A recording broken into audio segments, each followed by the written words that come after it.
I'm off mute. Very good. I remembered to do it tonight. Sorry again about that last episode. We enjoyed me talking to myself for about 5 minutes. That was interesting. Not tonight though. Hopefully, I'm going to bring up the comments just to make sure that I am not on mute. Welcome to Stuff It, a fantasy basketball podcast. First Q&A show. It's not the first Q&A show. First of the regular season, though. We've had 3 nights of NBA action. Every team has played at least once. We don't have a big sample size, but of course we're here to overreact to performances and talk about waiver wire pickups and who are we adding, who are we dropping, everything. Please subscribe to the Old Man Squad YouTube channel if you haven't already done so. Give this video a thumbs up. Give all of my videos, all of Dan's videos, Noah's videos, Matty G's videos. Give them all a thumbs up. Go and find us on the audio platforms. Download, do everything. You know we appreciate it. Look, this could be a quick show. It could be a long show. I never know with these ones. But we'll get into the questions. We have one. We have 2 now. Let's do one. Is Jamal Sheed? I think it's Shed. What's his name? I know who you're talking about and why I can't. Colin Murray Boyles. An ad for a 20-team league. 20-teamer to begin. It's... the 20-teamers are hard, aren't they? Because I think you can make a case for so many players. Toronto looked pretty good. If Shed was going to play consistent minutes, I'd say yes, consider him. He did play 20 minutes, I think, yesterday, or close to anyway. I'm not sure how much of a reflection of what a normal game will look like because the Raptors won this one pretty easily. So the starters were down around the 30-minute mark and under. So I do think that their bench guys got a little bit of extra run. And obviously the Raptors aren't going to win every game by 20 or 30 points. So maybe a bit of an illusion. I do like Shed. Like if Quickly was to get injured, then I think Shed would certainly be someone to look at. Murray Balls, we haven't seen him yet. And again, I'm not sure what his role is going to look like. 20-team league, you're probably going 250 deep. So I guess if you wanted to just take a flyer on him and see what he looks like, but I don't think I'd be saying that he is someone you have to add. Ryan Rowlands, are we adding him now? We are. Talked about him a lot during the preseason as the point guard I would like to see starting in Milwaukee. Didn't think it was going to happen, but I also didn't think that Kevin Porter Jr. was going to hurt his ankle in the first game. So I thought Rowlands looked pretty good yesterday. He is more of a defensive guard, so you're not going to get a lot of points if you're looking to add him. He's very good for steals. He'll get some assists. He'll get some threes.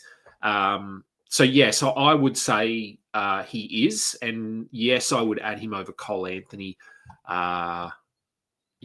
Based on what we saw yesterday, I would go Rowlands over Cole Anthony. They've said that I think Kevin Porter is out for 2 games is the official ruling, but it didn't look great, the ankle injury. Of course, looks can be deceiving, but let's assume he's out for the rest of this week. And I think it'll be longer, but we will see. But I think, short term, I'd be adding Ryan Rowlands. Someone in my head-to-head, here are the overreactions already. Someone in my head-to-head league dropped Jordan Poole. Should I cut Nemhard for Poole? Yes, I would do that. Absolutely. Is Ron Holland sustainable? I knew I'd get a Holland question. He looked good in the preseason. He looked very good yesterday. I think once Ivy's back, it probably cuts into his minutes a little bit, but he does look pretty good. So I would consider him if you've got an open roster spot or you've got the ability to move someone to an IR spot. I think I'd have a look at Ron Holland because, yes, he has looked pretty good. So I don't mind taking a bit of flyer on him. Do I think Kalel Ware will play 26 minutes plus? Look, it wasn't a great first game. Just going to bring up their box score, but I know that he played purely as the backup behind Bam Adebayo, and that's not a good sign for him. Pretty sure it was a minute split. It was a dead minute split. So yes, Adebayo played 34, Khalil Ware played 14. So if he is going to play as the backup center, no, I don't. And if they're going to use him alongside Bam, then yes. And so was this sort of a matchup-based decision? Maybe. Look, I guess I don't even know who they play next. Let's have a look at who they play. They potentially play tomorrow. I know there's a lot of games tomorrow. They play the Grizzlies tomorrow. Now, the Grizzlies aren't particularly big either without Zach Edey. They started Jock Landale at centre, Jaren Jackson at the 4. So if it was Edey and Jaren Jackson, I'd say potentially yes, Khalil Ware will get the start. But against Jock Landale, he's not a big body. So they could go with a similar rotation. So will he play 26 minutes? Some nights, other nights, no. I think it's going to be hard to project. Barlow or Diabate? Good question. And here's one of these. I mean, who would have thought we'd be asking this question after one game? Did I pick up Barlow? I think I picked up Barlow in one deeper league. Excuse me. Diabate obviously came off the bench in the opening game. Kalkbrenner got the start, which is what we wanted. But I think Charles Lee has sort of come out and indicated that is not necessarily a locked-in decision. So I wouldn't be surprised to see them shuffle things around and play Diabate over Kalkbrenner. Barlow is on a two-way contract. Do remember that. So obviously a two-way contract has limited games they can play. But they may convert him. I was surprised to see him get the start, but also quite happy because he has a good fantasy game. Look, based on yesterday's game, I lean Barlow. I don't think Diabate's upside is high enough that you need to prioritise him over Barlow, even though Barlow is obviously riskier because the fact he played is even a little bit surprising. So, I don't mind taking a flyer on Barlow there. Diabate and Kalkbrenner, I think, are sort of going to split minutes, even though Kalkbrenner started, he played 26 minutes, I think it was, 27. So they're both going to hover, I think, in that 25-minute range. Barlow played a lot more than that. Obviously, it was a closer game. But they had him out there. Paul George, I guess he'll come back at some point. But yeah, I don't mind Barlow. In the FBI World Cup, my 7th and 8th rounders of Cam Johnson and Aldama are mild concerns. I blame Besperis. Always blame Besperis. That's a good, that's a good person to blame right there. No, look, Cam Johnson, I knew that people would panic a little bit on him based on what we saw. It wasn't a good game from Cam Johnson. Obviously, Aaron Gordon got a lot of the attention. Look, he played 32 minutes. Only took 8 shots, but Aaron Gordon is not going to take 21 shots every game. Jokic, yes. Murray, yes. Johnson will push back up to sort of 12 or 13 shots a game, I think. He's going to be better than 25%. So I guess I'm trying to justify why he will be better than this. And look, I mean, he's not going to be a top 50 player. You took him in the 7th and 8th round, so you're looking at sort of top 80. I still think he's a top 80-ish player. He will shoot better than this, and he will shoot more than this. So, yeah, look, it's not ideal, but it's one game. Santi Aldama, yeah, I mean, his value was always somewhat reliant on injuries to other players. That's what we've seen from Aldama in the last few years, is where he's sort of benefited from others being out. And look, again, look at his line yesterday. It's not terrible. 2 of 7, 0 of 3 from 3, 1 of 3 from the line. So they will all be better. He's not a 28% shooter. He'll hit a 3 usually, and he's better from the line than that. So, I mean, you take him up to 4 of 4 of 7 and 1 of 3 from 3 and 2 of 3 from the line. That gets him up to sort of 12, 13 points. He had 6 rebounds. He had 2 assists. He had 2 blocks. He had he had a steal. That's okay. So, oh, excuse me, something in my throat. Yeah, look, disappointing, but it's okay.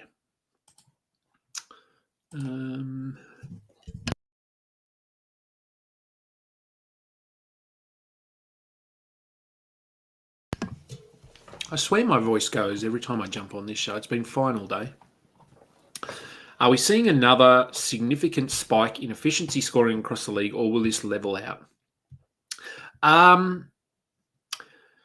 Yeah, good question. It's a small sample size. One game is not much. I will say that from what I've seen, I haven't watched every game. I watch the highlights. I watch bits and pieces, depending on whether I'm in the office or at home. I will say, without looking at numbers and digging into data, I would say we've had more free throw attempts than in the past. And that sort of lines up with that focus in the preseason of whatever that rule of hitting the hand after the shot. Like, I think Shea has shot, I don't know, like 40 free throws or 30 free throws in 2 games, as has Jimmy Butler. So, yeah, look, I think it will settle. I wouldn't be surprised if scoring does go up a little bit because they are protecting the shooter more than they have in the past. But we've had overtime games, double overtime games. So I do think it will settle a little bit, but I wouldn't be surprised to see scoring higher than last season all time. No, again, I'd have to dig into data there. But, yeah, I do think that's the way we're trending. Do I think the Wolves will give the keys to Rob as their main point guard? Well, neither of the other 2 guys have done anything, have they? Conley's washed. I mean, I think we can safely say that we knew that last year. What DiVincenzo started, didn't play well. I still think that they're going to go with DiVincenzo. Terrence Shannon played sort of more minutes yesterday, I think, from memory, than we're probably going to see usually. Rob Dillingham didn't play. They played Bones Highland, Jalen Clark. They've got options there. So I don't think so, not yet. At some point, I think they'd like to. But, yeah, I think as of right now, it's still DiVincenzo. Do I think Quinton Post will be able to get some time? Well, he will tomorrow because Horford's not playing. So tomorrow, yes. Generally speaking, no, I don't think so. I mean, what's he played so far?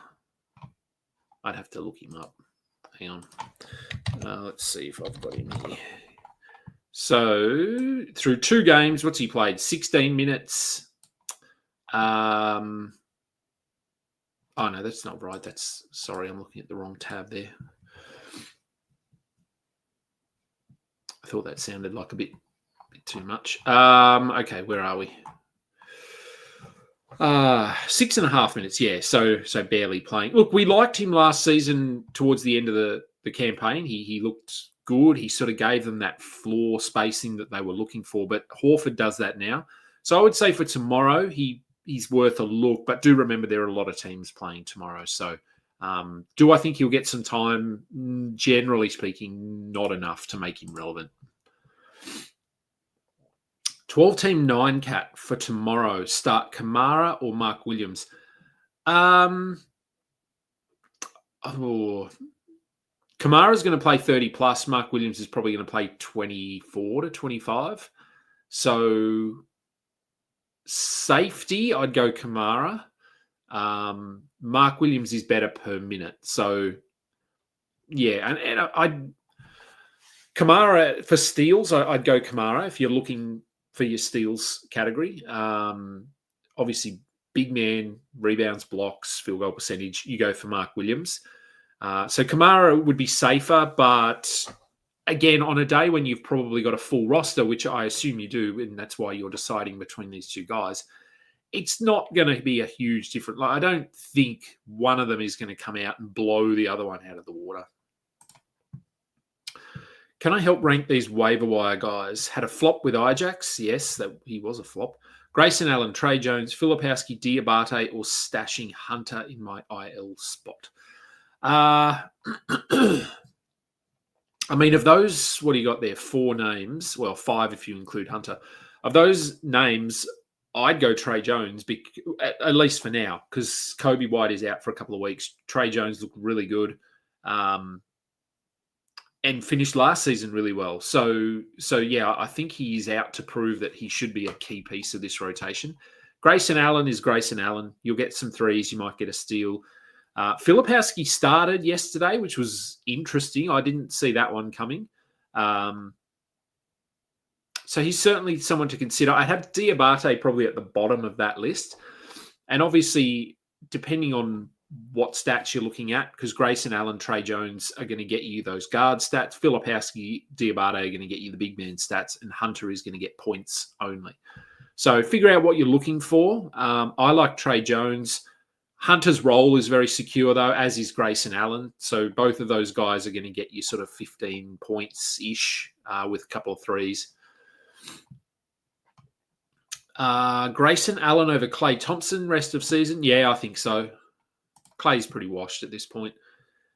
Is Yakuchonis better than Davion? Not at the moment, I wouldn't say. I'd go with Davion based on just what we saw yesterday. Is Obi Toppin an ad? Maybe. Look, he was really good in today's game. They went with a lot of small ball with him at centre. Isaiah Jackson had 4 fouls in 8 minutes, I think, and then just didn't see the court again. They've figured out that Jay Huff isn't that good, so he only played 12 minutes. But Aaron Neesmith also fouled out after like 25 minutes or something. So there was extra minutes there for Toppin. Nemhard only played, or whatever he played, in before he hurt his shoulder. Ben Shepherd obviously played a lot as well. But yeah, I do think today was sort of a perfect situation for Obi Toppin. So I wouldn't expect him to be that involved usually. But they could certainly run with some small ball lineups given Jay Huff is not great. Isaiah Jackson has his limitations, foul trouble being one of them. So I don't mind taking a flyer on him, but just do remember this was one game from Obi Toppin, and I wouldn't expect him to play that many minutes or do that much on the court. Okay, would I drop Shepherd or Eason to stream in a 10-team points league? Was going to drop Dre. Yeah, look, Dre's been fine. Only worst player is Davion, who I picked up late. Yeah, okay. Shepherd, I'm assuming you mean Reed Shepherd or Tari Eason. Yeah, Eason was pretty bad Look, I wouldn't yet because they play tomorrow. So I would have a look at how they go tomorrow. I'm still okay on holding Shepherd. I know that he hasn't started yet, but I think he will start from time to time. He still played 28 minutes in that first game and did some stuff. So I think he'll figure it out. You have to remember he barely played in the NBA last year. So this is pretty much his rookie season. And so there's going to be some feeling out. There's going to be some bumps in the road. But I still think they're invested enough in him and want him playing minutes in the high 20s. And Eason, they'd love for him to be a lot better than he was. I have voiced my concerns, I suppose, when it comes to Eason around the fact that he was pretty bad in the playoffs last year and got exposed a lot. And even in the game on whenever they played Wednesday, his offensive decision-making is pretty poor. He turns the ball over a lot. He handles the ball too much. He tries to dribble. Defensively, yes, he's good, but that's not enough to keep you on the floor when you have a pretty good defensive team around you like they do. So I'm a bit worried about Eason, but like I said, I would keep them for tomorrow because they both play. Where would I rank Trey Jones, Ron Holland, and Middleton in terms of overall value? Look, like I said, I like Trey Jones, but it's only a 2-week thing. Once Kobe White's back, he's probably not someone you can hold. Ron Holland, again, when Jaden Ivey comes back, I don't think he'll probably play 22 minutes a night, which similar to what Jones will do. I think both of them are just benefiting from really good situations at the moment. Middleton would be a lot safer. He played 28 minutes. He looked pretty good. The shooting wasn't great, but the Wizards for a while, they're at least going to try and win you, maybe. So, yeah, I would probably say Middleton now is just safer and a bit more proven. But if we're looking at like a 2-week thing, it's probably pretty close. Maybe I'll go for Trey Jones personally, but I think all three of them are worth rostering at the moment. Yes, I'm trying not to die. I don't want to tonight.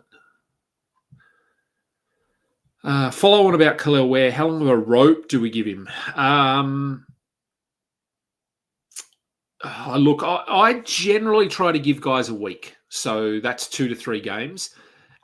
They play tomorrow, a lot of games. So you may be able to just have him on your bench anyway and see how things go. But yeah, I'd probably give him 3-4 games. Someone like him, because we've seen him do it. This is not a situation where it's all hypothetical. We've seen what he can do when he plays the minutes. We've seen them play him the minutes. So I'd give him a couple more games if you can. Would I drop Shepherd to pick someone off the waivers like Middleton or Keyshawn? Ooh, that's pretty close. I mean, you know how much I like Keyshawn. I think they could all be top 100 players. I think if we're looking sort of rest of season value, probably not Middleton, because I just think that his role will scale back and at some point he could be traded. Koulibaly will come back at some point, but I think Keyshawn he's locked in. I actually think he's could be a real breakout player this season. I've talked about him. There's another question here following up about Keyshawn George. Do I think his performance will stick once Bilal is back? Oh, look, obviously having Koulibaly there will impact him, but I think he still starts and plays 30 minutes. I think they've figured out that he is really good, and the offense looked fine. Free throws weren't great, but other than that, I thought he looked good on both ends of the court. Had 21 points on, I think it was like 7 of 15 shooting or something like that. So it wasn't terrible. It will be a little bit up and down, but he's a good rebounder. He can pass the ball. He's a good defender. So, yeah, I think I'd go Keyshawn. If we go back to this question here, Reed, Shepherd, Middleton, or Keyshawn. Yeah, maybe Keyshawn. Is Ryan Rollins a pickup? Yes, talked about him earlier in the show. I think he probably is until Kevin Porter is back.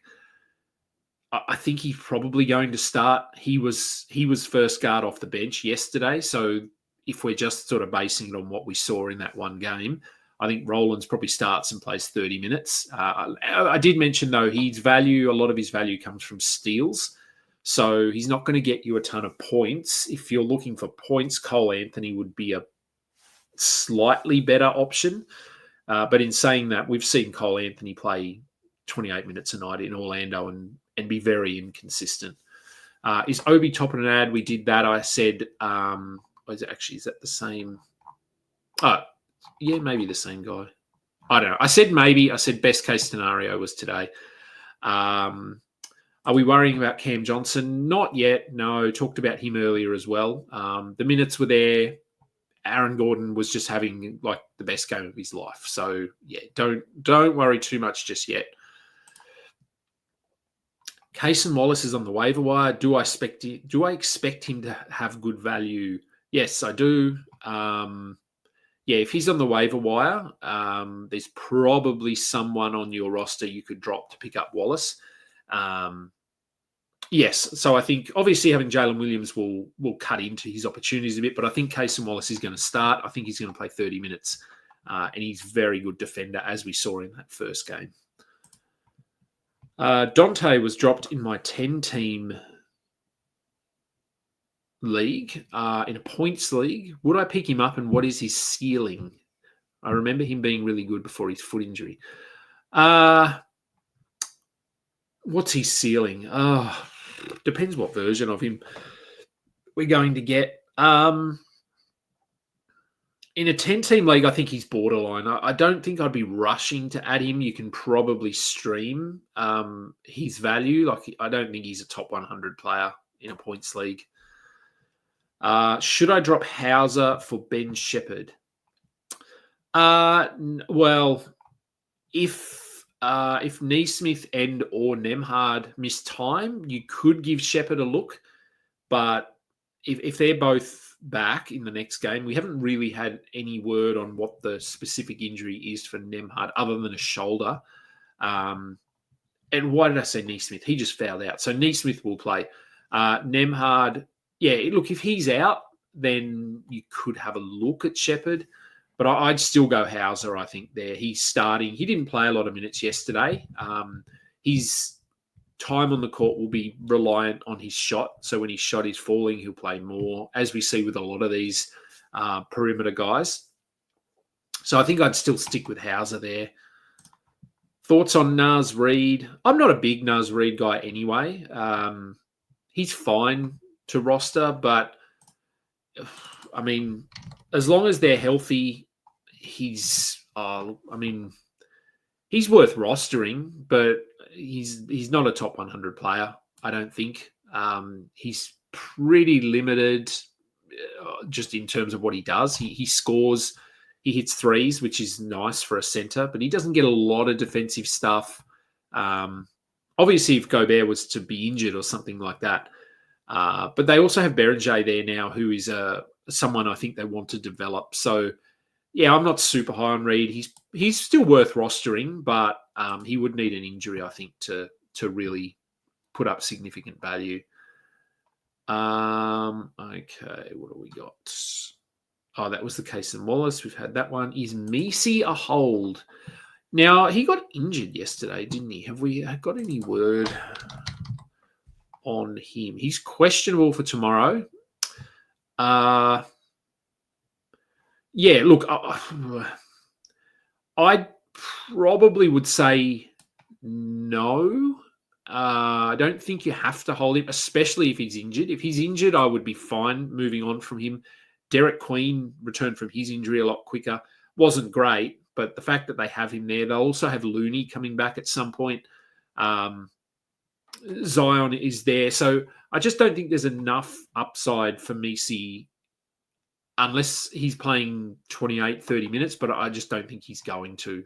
So, yeah, I don't think he's someone you have to hold on to. What do I think of Taylor Hendricks? Should we hold him for a bit or just run with Ron Holland, Ryan Rollins, or Demon? I'm still relatively high on Hendricks. What did he play in that first game? It's like 24 or something. 23 minutes. Sorry, no, that's not his first game. I keep looking at the wrong tab. Taylor Hendricks in the first game. First game was also weird because Utah won by so much. Like, how often is that going to happen this season? So first game of the season, he played 19 minutes. Look, he did what I sort of was expecting from him. So he had 13 points, 2 threes, 5 rebounds, a steal, and a block. And that's sort of where his appeal is. But he would need more minutes. 19 minutes is not enough for him to be a hold, I don't think. But again, the rotations were sort of weird here. He didn't start, so that's not great. He closed the game, but probably wouldn't have if they weren't up by 20. So he may have actually played fewer minutes. So I'd probably want to hold him if I can. But looking at those guys, you can look at their Ron Holland or Ryan Rollins or Demon. Hendricks' upside is probably not high enough that you have to hold him. Rollins is only going to be a short-term kind of an ad, as is Holland. Demon, I think he is the pick if you're looking at all those Brooklyn guys. I think he is the best, but the minutes are going to be weird, as we know, with Brooklyn. So I'm okay with holding Hendricks because I do think that if you include Holland and Rollins, I think Hendricks has more long-term value currently. And Demon he's going to be eased back in. He's coming off an injury. I think at some point he probably surpasses Hendricks, but yeah, I might give Hendricks another game or two. Missed Keyshawn off the waiver wire because I decided to do some work after the majority of games. I genuinely lost percentage chance that his value drops when Bilal returns. Yeah, look, I think, like I said, his value will drop. He will take a bit of a hit there, but Koulibaly is not a high volume kind of usage player. So I think he impacts him, but I still think George is going to start and play 30. So I still think he's going to be very good this season. Would I rather hold Ben Shepherd or AJ Mitchell? I'd probably go with Mitchell. I know Cason Wallace was out today. Caruso was out today. Jalen Williams was out today. But two of those three played in the first game, and Mitchell played reasonably well, although his minutes during the second half were not great in that game. Ben Shepherd is really just if Nembhard misses time. If we wake up tomorrow, or not everyone will be waking up, but if I wake up tomorrow and see that Nembhard is out for 3 weeks, I'd consider Shepherd. TJ is still a little while away, so they have to go with Shepherd. Mathurin is going to be doing a ton. So I'd probably go with Mitchell there, but it's pretty close. Wait and see what the word is on Nembhard, I think. Thoughts about Sadiq Bey and Herter? Look, Bay's looked interesting to begin the season. Pre-season, I know when the Pelicans were here in Australia, he played quite well. And he's sort of a guy that we forgot about because he was injured for the whole of last season. But, he's coming off the bench. We know he can be sort of a back-end 12-team guy when he's playing 30 minutes. We saw it in Detroit. Would I take him over Herter?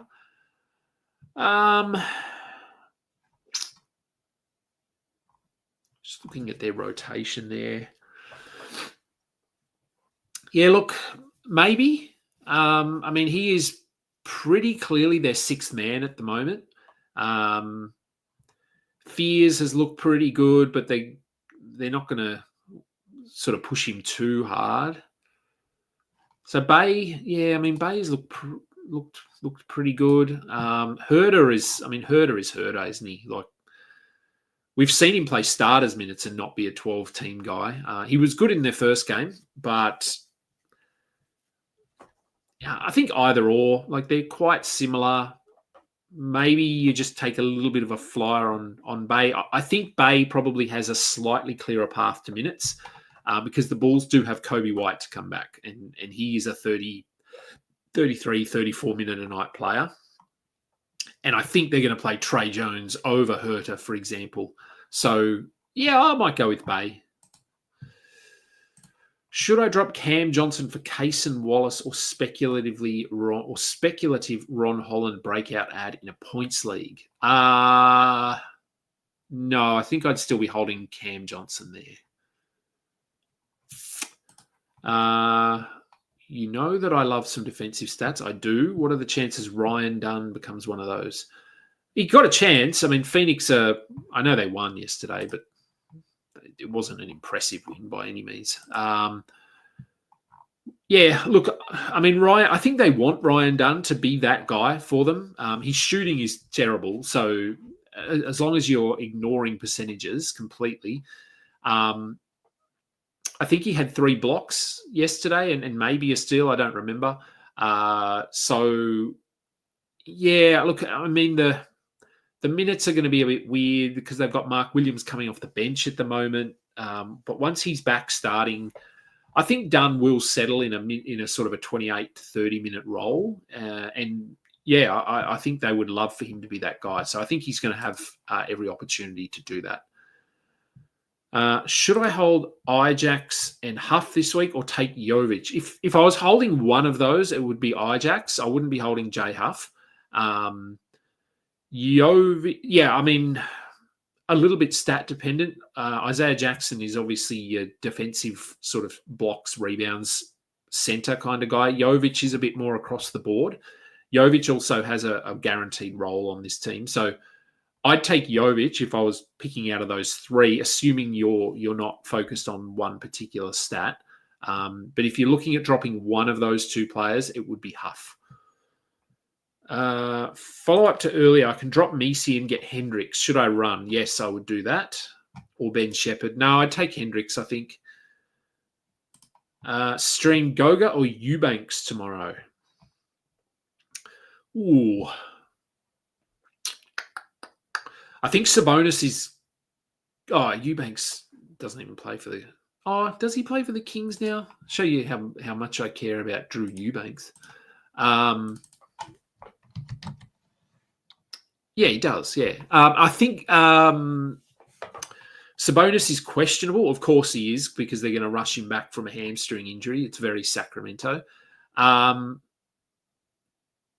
Yeah, I mean, Goga, fine.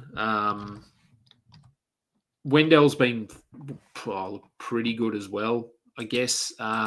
If Sabonis is back, then no to Eubanks, because, of course, they'll play Sabonis 36 minutes or something.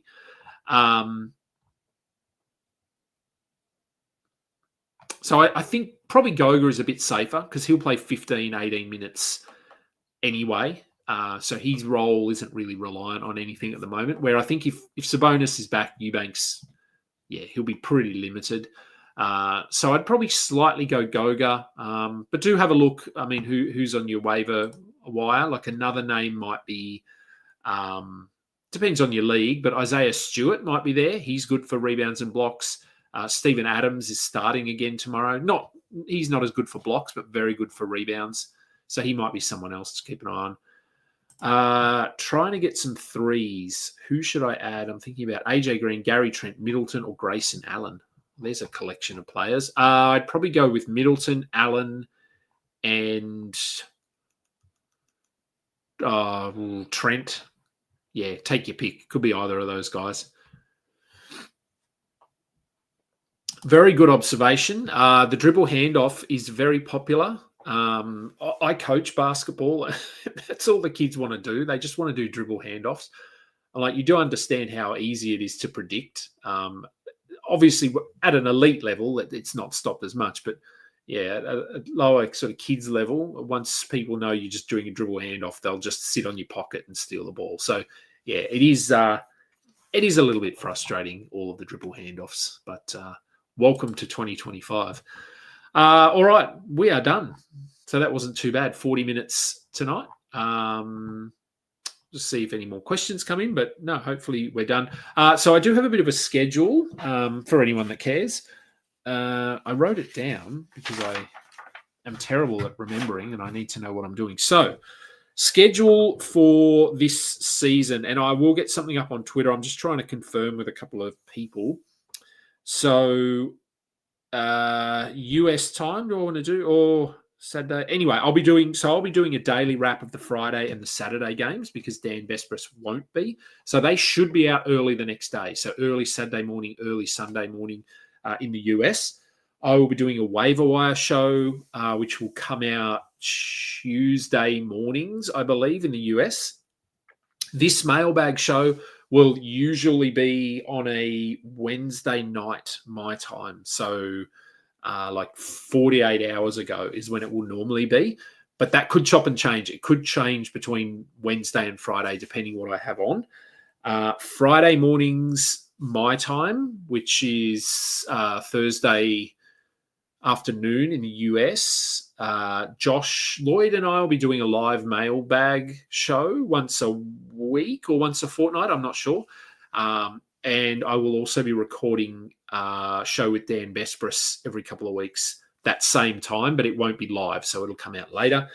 What else have I got here? And a points show. So I might be doing a points league show with Jacob Dunn once a week, once a fortnight, just trying to shift our focus a little bit to points leagues.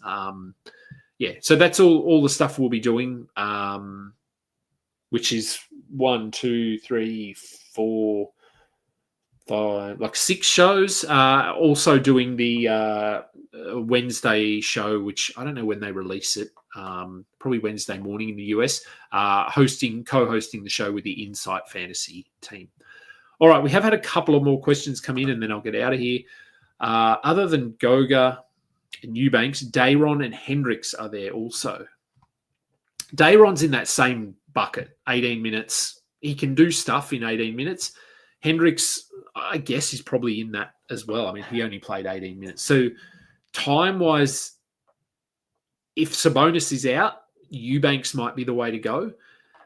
If not,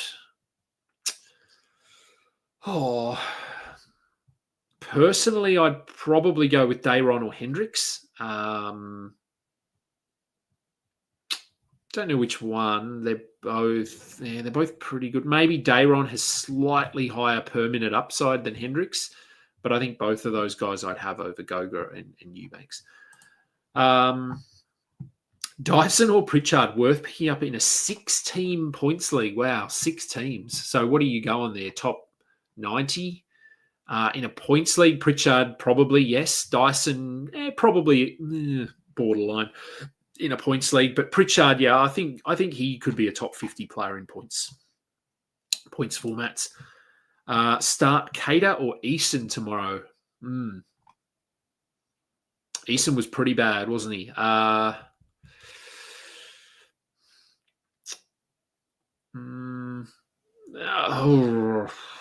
Let's go with Cater. Let's go Cater. Just it's pretty close. What are you looking for? You're looking for blocks, rebounds, big man stats. Go Cater. If you're looking for steals, some sort of rebounds, out of position assists, things like that, then maybe Eason. But I think Cater has a slightly clearer path to minutes. Is Clay absolutely washed and hopeless? He is pretty washed. I'm not going to say he's hopeless, but yeah, he's definitely washed. Eason or Sensabar? I'll stick with Eason, I think. I do really like Sensabar, and unlike Hendricks, I think believe in him is probably not the right phrase, but I think they are leaning into him quite a bit. So I do like Sensabar, but I'm just going to give Eason the benefit of the doubt on that first game and stick with him. How much leash should we give the Pacers centers, if at all? Yeah, that's a fair second point there. Isaiah Jackson, I'd give him the week. He was a lot of foul trouble today, just didn't get into rhythm. But I mean, that's been the story of the preseason, hasn't it? So it's nothing new for Isaiah Jackson. So I'd give him a few games. Huff, I wouldn't really be holding. I mean, he only played 12 minutes today and wasn't in foul trouble. Isaiah Jackson basically didn't play. So to me, that says that Huff is not a super high priority. They went with Obi Toppin. Despite the fact they were up against Chet and Isaiah Hartenstein, they still didn't go with the size. They tried to, I guess, go with a smaller lineup and run them off the court. So it will be a bit matchup dependent. I'd have Jackson over Huff. Yeah, give him 2-3 games and then make the call, I think, after that. All right, we're through all the questions again. So now I am going to get out of here. Remind you that this episode brought to you by Fantrax and FanDuel. And go and find us. Old Man Squad YouTube channel. Please subscribe. Download on the audio platforms. Do both. Do everything. We really appreciate it. So my next show will be recorded tomorrow. So it's Friday. So I'll be covering the Friday games and the Saturday games. So my next show will be out on Saturday morning in the US, I believe. And that'll be me covering however many games we've got tomorrow, and then likewise the next day. Thank you, everyone, for watching. I'm Adam King. This has been Stuff It, a fantasy basketball podcast. We are done.